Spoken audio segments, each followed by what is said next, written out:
JDU की तरफ से जो कारण बताओ नोटिस जारी किया गया है उसके हिसाब से आरसीपी सिंह भ्रष्टाचार में लिप्त थे। हमारे साथ हैं जेडीयू के संसदीय बोर्ड के अध्यक्ष उपेंद्र कुशवाहा जी। ये जो नोटिस जारी किया गया है ये किस बारे में जारी किया गया है आरसीपी सिंह को, इसके पीछे क्या वजह देख रहे हैं? देखिए, कई स्रोत से पार्टी को जानकारी मिली कि उनके द्वारा कई जगह संपत्ति अर्जित की गई है। सत्ता में रहते हुए, सरकार में या फिर पार्टी के शीर्ष पद पर रहते हुए कहाँ से इतनी संपत्ति उनके पास आई, इसकी जानकारी पार्टी चाहती है और इसलिए पार्टी ने उनसे जानना चाहा है कि जो ब्यौरा पार्टी को प्राप्त हुआ है इस पर आपका क्या कहना है। पार्टी इसलिए नोटिस पार्टी की ओर से उनको दिया गया है। सवाल ये उठ रहा है कि उन्होंने जो ज़मीन की खरीद की, जो आरोप लगा है, जो पत्र में जारी किया गया है कि 40 बीघा ज़मीन उन्होंने ख़रीदा है। पत्नी, दोनों बेटियां, जो एक बेटी आईपीएस है, सहरसा में एसपी है, उनके नाम पर, और एक लता। तो ये सारा कुछ 2013 के बाद का है और ये भी आरोप लगाया कि एफिडेविट में भी इसका जिक्र नहीं है। निश्चित रूप से एफिडेविट में जिक्र नहीं है और सच्चाई है तो ये तो इलेक्शन कमीशन का मामला बनता है। इलेक्शन कमीशन इन चीज़ों को उनको देखना चाहिए और बाकी सब लोगों को मालूम है कि हमारे मुख्यमंत्री जी, हमारी सरकार जीरो टॉलरेंस की नीति पर चलती है। अब इस परिस्थिति में सरकार से संबंधित ही कोई व्यक्ति पर यह आरोप लगता है तो स्वाभाविक रूप से बहुत ही गंभीर मामला है और उनको जल्दी से जल्दी इस बात पर क्या कहना है बताना चाहिए। ये बड़ा अजीबोगरीब बात है कि 2013 से पहले वो बिहार के मुख्यमंत्री नीतीश कुमार के साथ बतौर प्रिंसिपल सेक्रेटरी थे, लेकिन उसके पहले का कोई जिक्र नहीं है। उसके बाद जब वो राज्यसभा जाते हैं, राष्ट्रीय अध्यक्ष बनते हैं, पार्टी में वो शामिल होते हैं, उसके बाद से जिक्र है। क्या एक तरह से ये बताने की कोशिश की गई कि 2013 से वो भ्रष्टाचार में नहीं थे, 2013 के बाद आए हैं? नहीं, देखिए, अभी तो उस रूप में कि भ्रष्टाचार जो कुछ भी आरोप है उनके ऊपर, उसके लिए कहाँ से कब संपत्ति आई, कहाँ से आई, यह तो जांच का विषय है। लेकिन इतना सब लोगों को मालूम है कि मुख्यमंत्री जी ऐसी चीज़ों को कभी बर्दाश्त नहीं करते हैं।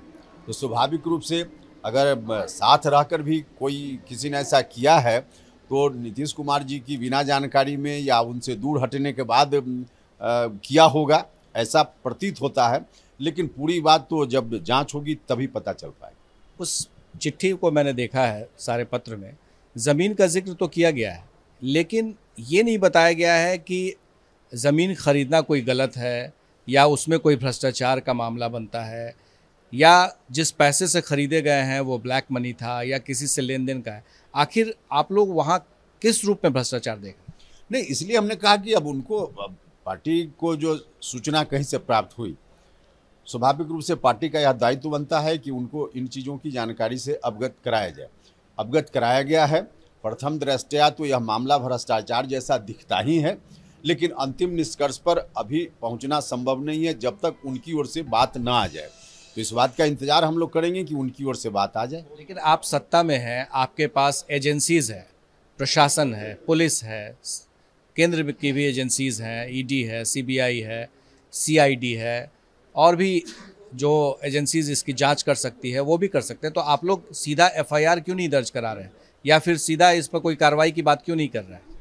देखिए, यह मामला ऐसा है जिसमें 4 दिन 5 दिन विलम्ब से कोई उस तरह की कार्रवाई हो जिसकी आप चर्चा कर रहे हैं तो उसमें कुछ नुकसान नहीं होगा। इसलिए पार्टी का यह प्रथम दायित्व बनता था कि पहले उनको 2-4 दिन का मौका दिया जाए कि उनका क्या कहना है। उससे पार्टी संतुष्ट नहीं होगी, फिर अगला कदम पर निश्चित रूप से पार्टी विचार करेगी। क्या इस मामले को आप कानूनी रूप से भी देखेंगे? क्या किसी से जांच करवाएंगे, किसी एजेंसी से? आवश्यकतानुसार किसी भी एजेंसी से जांच करवाई जा सकती है। ये भी कहा जा रहा है कि उनके सामने में उनके समर्थक बिहार का मुख्यमंत्री कैसा हो, आरसीपी सिंह जैसा हो, ये नारेबाजी हो रही थी। तो बिहार के सीएम रहते हुए नीतीश कुमार के, उसके अलावा कोई पार्टी का नेता इस तरह से समर्थकों से बात करता है और उस पर चुप्पी साध लेता है, तो क्या आपको लगता है कि ये भी खटक रही थी पार्टी को? नहीं, देखिए, पार्टी को खटकने की बात इसमें नहीं है। पार्टी ने तो साफ साफ स्पष्ट कर दिया है राष्ट्रीय अध्यक्ष के हवाले से कि कोई भी व्यक्ति जनता दल यूनाइटेड की परिधि में रहकर इस तरह की नारेबाजी नहीं कर सकता है। अगर कोई ऐसा कर रहा है तो समझ लीजिए कि पार्टी के बाहर से किसी की इच्छा हो तो उसकी मर्जी, पार्टी के अंदर रहकर कोई व्यक्ति ऐसा बोल रहा है तो यह पार्टी इसको तो नहीं बर्दाश्त करती। ऐसा तो नहीं लग रहा है कि आरसीपी सिंह बीजेपी के काफ़ी करीब आ गए थे और बीजेपी में शामिल होने वाले थे, इसलिए उनको भ्रष्टाचार के इस तरह के आरोपों में ऐसा घेर दिया गया ताकि बीजेपी भी कल को लेने में उनसे संकोच करे?